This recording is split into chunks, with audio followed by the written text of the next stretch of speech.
This is TVC News at 1. We begin with the latest from Gabon, where the military has taken over government after last week's election, which declared President Ali Bongo winner for a third term. The military officers also announced that President Bongo has been placed under house arrest, surrounded by his family and doctors. The report stated that one of the president's sons had been arrested for treason. We have more in this report. Le Gabonais est garant de la protection des institutions. Africa woke up today with another shocking news of yet again a coup in Gabon. President Ali Bongo had been announced the winner of the country's just concluded presidential election on Saturday. That announcement was to authenticate his third term in office after 14 years of long-running leadership. President Ali Bongo had ruled Gabon for 14 years. He took over from his father, who had ruled for 42 years, bringing the leadership of the Bongos in Gabon to over half a century. But in what looks like a final speed breaker, the military announced in the early hours of today a takeover. The coupists say their leadership starts now. Peuple gabonais et garant de la protection des institutions avons décidé de défendre la paix en mettant fin au régime en place. À cet effet, les élections générales du 26 août 2023 ainsi que les résultats tronqués sont annulés. Les frontières sont fermées jusqu'à nouvel ordre. Toutes les institutions de la République sont dissoutes. The announcement of Gabon's presidential election result on Saturday was rejected by civil society groups, which described it as completely fraudulent. Already, citizens of the Central African nation have taken to the streets in support of the military coup. Some say the nation must have fresh breath of democratic transition, not family leadership. Some African nations have in recent times been troubled by coups. Mali witnessed a coup in 2020. The Republic of Chad, Guinea, Sudan also witnessed coups in 2021.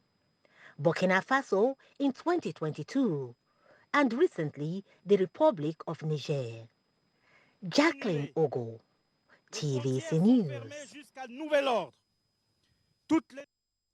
I'm joined now by Professor of International Relations and Strategic Studies, David Awurawo, for more on this development. Prof, thank you for joining us on the news this hour. The latest coup in Central Africa is now putting to an end President Bongo's family's 53-year hold to power.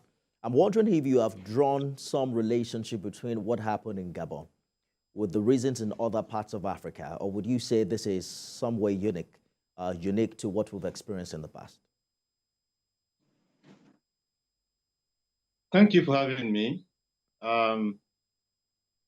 What has happened in Gabon just yesterday is not unique in any way. It's just following the same pattern we have seen across Africa in the past 3 years or so. The reasons given revolve around elections that are not credible and the desire to truncate democratic governance, starting that as the main reason why they are taking over government. They also talked about corruption, and they also made reference to the fear that there will be breakdown of law and order in Gabon. The coup leader there talked about Gabon having been a haven of peace for decades and decades, and that peace might be, jeopardized by the aftermath of the election, in which Ali Bongo was supposed to have, announced to have won for a third term in office. So there is nothing unique about what has happened in Gabon.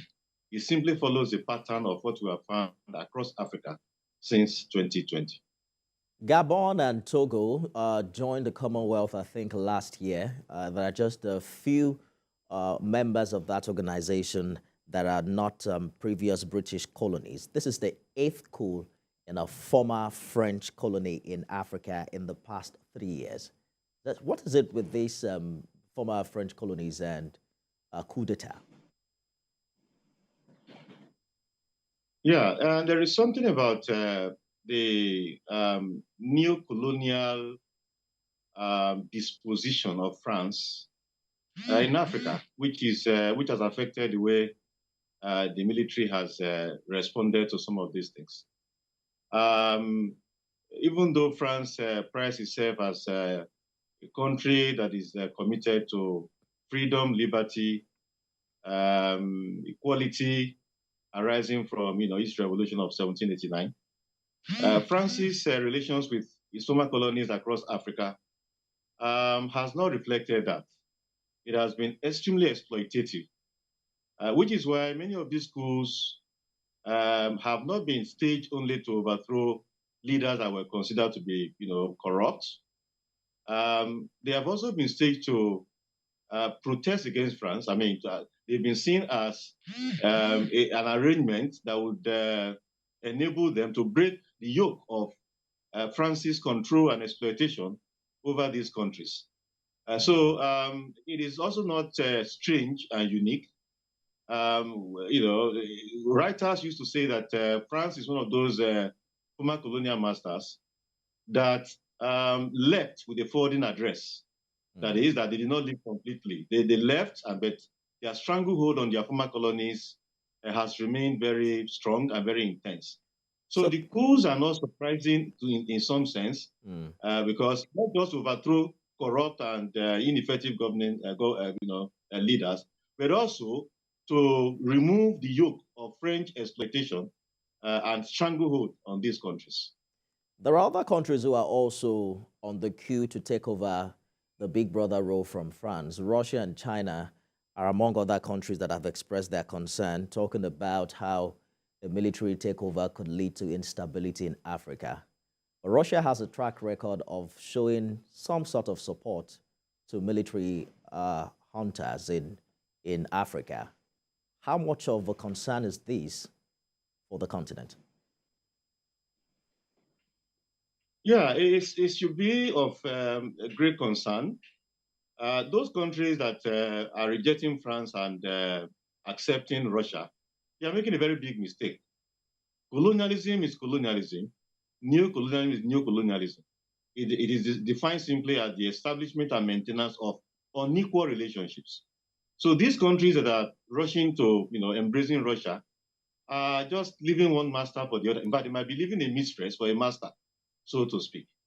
So by rejecting France, well, that is right, because many of these countries remain poor, partly because of France's exploitation of the resources of these countries. But rushing to embrace Russia and China as a replacement for France is a huge mistake.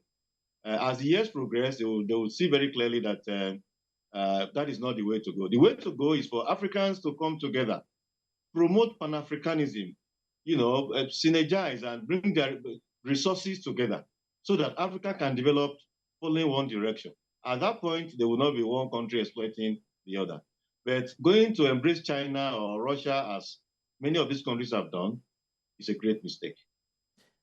Another democratic interruption in Africa. We're looking forward to how this will be resolved in the coming days, if not years. Professor of International Relations and Strategic Studies, David Awurawa. Prof, thank you for talking to us on the news this hour.